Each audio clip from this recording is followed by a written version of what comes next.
Now, I grew up in the 60s, and Yeah. I kept thinking it's like watching, I Love Lucy. But with Sofia Vergara, Sophia, like, yeah. as, imagine a Spanish Lucille Ball. Yeah. I mean, she's got that whole kind of energy, right? Unbelievable. Her comedy timing is perfect, It's impeccable. Right? It is truly, I would say that on set, I mean, we know her from Modern Family, and she's very funny on the show, and we love her, and she's endearing, all those things. But watching her every day on set, my mouth, I would be agape just at the choices she made, and just the nuances and what's just inherently in her being with comedy is genius. It's layered upon layered upon layered, and any turn that she makes is just perfection. And you know what? I could just listen to her swearing in Spanish all day. Just that's all I want. Yeah. Just let her just talk, But swear, that's the great talk, thing swear. about her too in talking Right. is that she's rhythm, and you're just like, this is like beautiful to listen to. Is she like that, do you think, at home, or does she get all serious at home? She's all reading books and Yes, she's dark. Sophia's very dark. gloomy and Yeah, she is. She likes to think about really bad things. She's That's actually so. a funny idea. I know. Can you imagine that vivacious woman going home and like putting on her glasses, thinking about horrible situations in the world?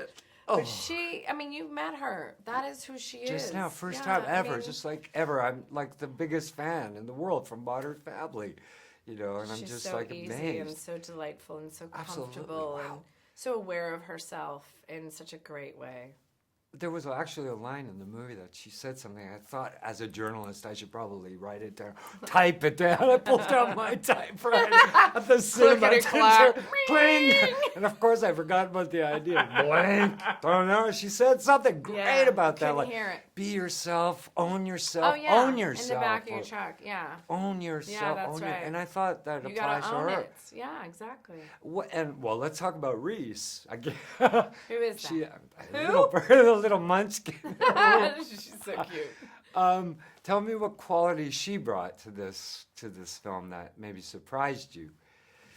Surprised me. Well, yeah, I don't know if the word surprised, I would use that. I was just so excited to have Reese back into a comedy because we love her so much in comedies, and she's just such a great actor, whether it comes dramatic or super, super funny. She really knows how to shape and develop a character and get to its core. And then in comedy, she really knows how to isolate in just her beautiful way what makes that person likable and super funny. And opposite of that other woman on screen. And I mean, who knew? Okay, I've never directed a movie. I've never acted in a movie. But, of course, I've been told as a journalist by movie stars, and I talked to a lot of them, and comedians, Yeah. right? Funny people, funniest in the world. Yeah. Doing comedy is the hardest thing in the world. That's right. Much more hard than drama. Okay, sure. So Reese nails drama. She can do the drama, right? But comedy, I was surprised that, like you said, there's the nuance that she brought to this role. It's not easy. No. It was like a virtuoso performance. Or am I overstating No, this? I think you're accurate. I mean, I absolutely think you're accurate. And I think that with comedy, there has to be such a level of vulnerability and letting go. And you just don't really care what you look or sound or anything like that. But I think that the development of the character is exactly the same if it was dramatic or comedy. And I think it's just a sensibility that you understand in your being to pull that out. Like Sandra Bullock, or Sandy. Her and I laugh about that all the time. 'Cause I call her Sandy, so then I was like, Sandra, I don't know what her name is. Meryl Streep, they really, know how to get to the core and the heart and the meat of the emotion of that character, and they know how to flip it to be funny or flip it to be serious. Yeah, but Meryl Streep is a machine, right? She's So amazing. she doesn't count. She just doesn't count. Take her off it. Reese is a I'm real, not impressed by her. real little human being that Yeah. really, Meryl Streep is just like, but she actually has What the is Meryl chops, too. Streep? What are you trying to Let's say, just talk Mark? about Meryl for the Let's rest just of talk the about Okay, so there's this movie Why she was wasn't in she that I in love. this movie, by the way? Why wasn't was. she in? She was the guy with the shotgun guy. Don't That tell was anybody. Meryl. That's a cameo. She did that as a favor and for fun. She just wanted to pop in. Before we run out of time, because they're Oh, already going, I know, kind she's tough. Yeah. Let's talk about Anne. Really, because I love talking about her. Let me talk about your directing challenges first. Okay. Like from storyboard, from concept to final cut. What was the most satisfying aspect of this production? What was the most challenging? Talk about that stuff. So exciting.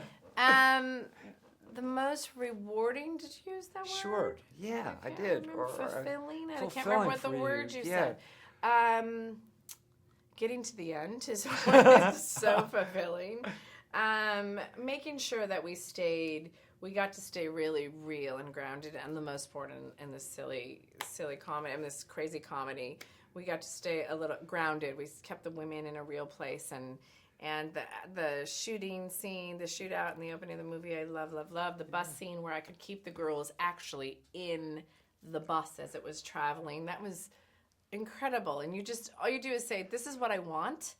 How do we make it happen? And then you have this great team of people, E.J. Forster and Charlie, come in and they this is how we do it. And then they make it happen. And then you have a great team who knows how to shoot it. So when I see these images of the bus actually on a road, traveling for real, with the girls at the helm, it's just exciting for me. The challenges were the bus scene. No, the challenges, every movie has its challenges. It's just not easy to do. Making a movie is the hardest thing in the world, but right? I love it. Has to be. I wouldn't want it any other way. And what you do is you put together really just a bunch of smart people who know how to break things down and make it work, and you just do. Well, did you do enough for yourself when you look at it today? Or do you still want to tweak it and re-edit it? Or have you achieved your dream, your vision? You always want to tinker. You always want to tinker. You always have regret, but it's all circumstantial. We ran out of time. It rained. Things happened. Something broke down. Someone got sick. There's always challenges that you can't, or the script was you never got that scene exactly how you wanted it. So you have things, but they're usually circumstantial, and it's completely fine. And you fall in love once, and you learn to let it go, and you move on, you fall in love again. Nice. So you have to be able to let certain things go, or you'll drive yourself crazy.